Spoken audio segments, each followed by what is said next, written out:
পটিয়া উপজেলায় দলঘাট ইউনিয়ন গ্রামে ঐতিহাসিক গরুর দুধের চায়ের দোকানে আজকে আমরা যাব সেই ঐতিহাসিক গরুর দুধের চায়ের স্বাদ নিতে।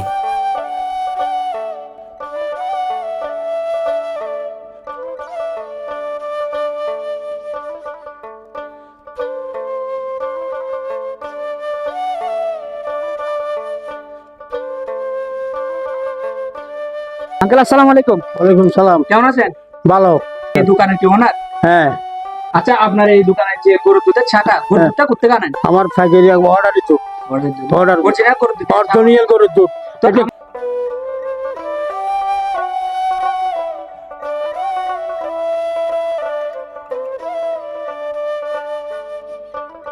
আমরা এসেছি সেই বিখ্যাত গরুর দুধের চায়ের দোকানে।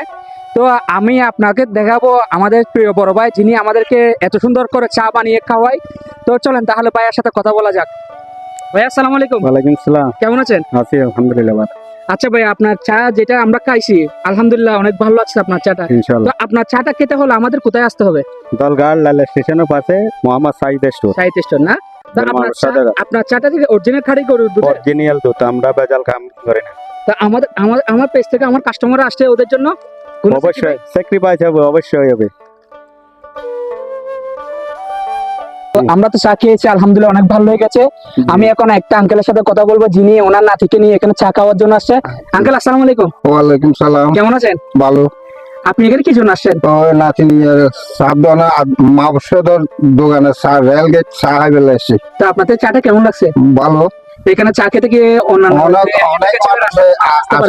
সব সময় ব্যাগ নাই।